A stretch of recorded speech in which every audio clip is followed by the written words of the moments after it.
Hi there, boys and girls. Welcome to another story time. Today we're going to read Mr. Grumpy by Roger Hargreaves.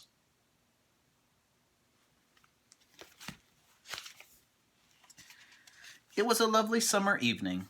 Mr. Grumpy was at home, at Crosspatch Cottage. He sat down in an armchair and picked up a book. And then, do you know what he did?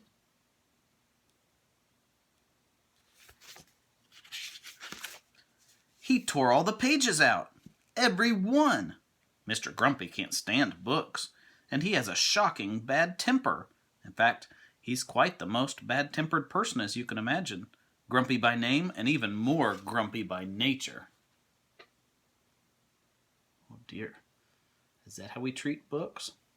Do we tear the pages out? No. The following morning, he was out in his garden, pulling up flowers. He couldn't stand pretty flowers growing in his garden. And when out of the corner of his eye, he saw a figure. It means he saw someone, a figure, a person. It was Mr. Happy.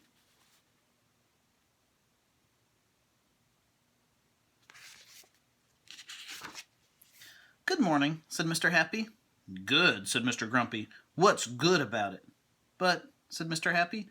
But nothing, went on Mr. Grumpy. Get out of my garden. I beg your pardon? Asked Mr. Happy. You heard me. Go away, snapped Mr. Grumpy. I say, you're a bad-tempered fellow, replied Mr. Happy. Grunted Mr. Happy. And, went on Mr. Happy, bad-tempered fellows need to change their ways. If you're bad-tempered and upset, you need to do something to change your ways. Rubbish, retorted Mr. Grumpy, and he went into his cottage, deliberately stepping on Mr. Happy's foot as he passed him. Ouch, said Mr. Happy. Bang went the door of Crosspatch Cottage as Mr. Grumpy slammed it behind him.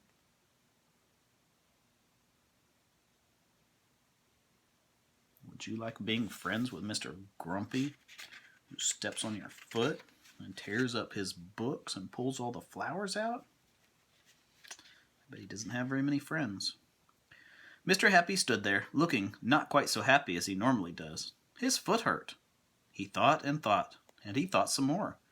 Then he had an idea. He smiled and went to go see Mr. Tickle. Do you remember the story of Mr. Tickle? Mr. Happy told Mr. Tickle of his idea and how to get Mr. Grumpy to change his ways. And Mr. Tickle grinned the sort of grin that goes from ear to ear. That is, if you have ears, which Mr. Tickle doesn't. Oh, he grinned, rubbing his hands at the end of those extraordinarily long arms. That sounds fun.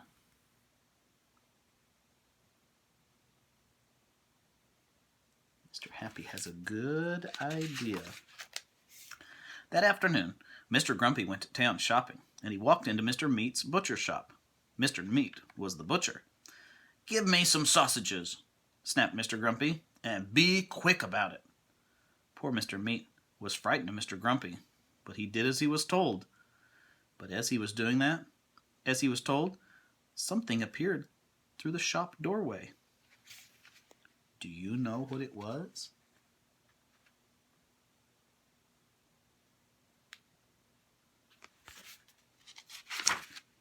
It was an extraordinarily long arm, belonging to, well, you can guess who it belonged to, can't you? That extraordinarily long arm of Mr. Tickle's came in through the door and across the shop and up to Mr. Grumpy and tickled him. Oh, squeaked Mr. Grumpy in alarm, dropping his sausages and looking around to see what had happened. But could he see anything? No, he could not.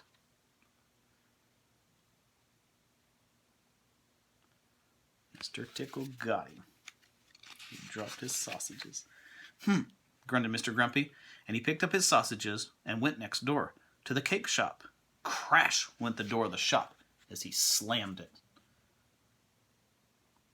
He was probably not very happy dropping his sausages.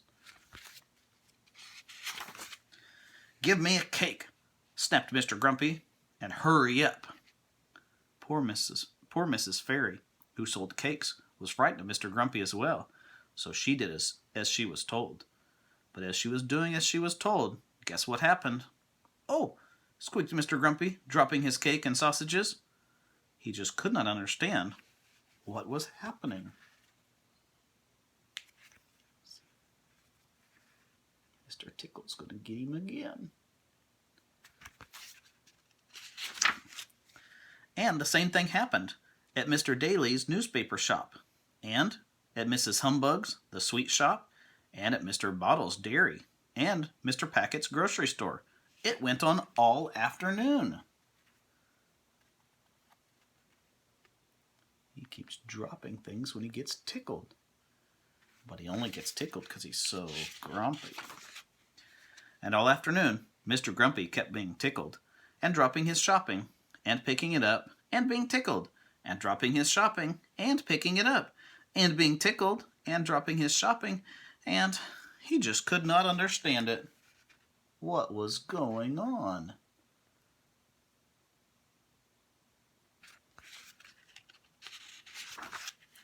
On his way home to Crosspatch Cottage, he met Mr. Happy again. "Hello," grinned Mr. Happy. "Having a nice day?" "Get out of my way," snapped Mr. Grumpy, "before I kick you." Oh, that's not nice. But almost before the words had passed his lips, that extraordinarily long arm of Mr. Tickle's had appeared from behind a tree and tickled him yet again. He jumped in the air and dropped all of his shopping yet again, and he fell over. Mr. Happy looked down at Mr. Grumpy lying amid a jumble of sausages and cake and newspapers and sweets and milk and cornflakes. "I think that if you were to change your ways and not be quite so bad-tempered quite so often, this sort of thing might not happen to you quite so often."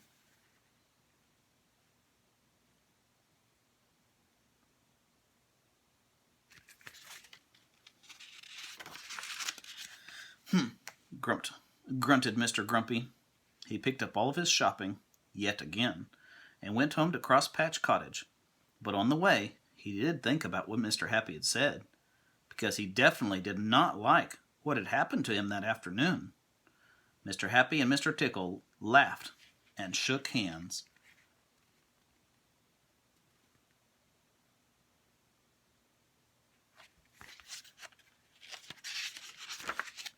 And so, after that, Mr. Grumpy did try to not be quite so bad-tempered quite so often, and the more he tried, the less he found he was tickled. And so he tried more and more, and these days he's quite a changed person, not quite so grumpy. Why, only the other evening he picked up a book again. And do you know what?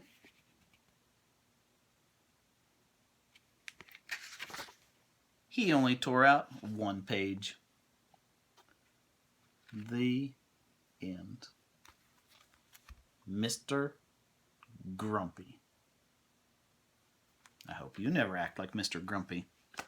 That's not okay to step on people's feet and threaten to kick them. That's not very polite, is it? But be careful. When you act that way, somebody might get you. Somebody might try to tickle you. Have a good evening. Bye-bye. See you tomorrow.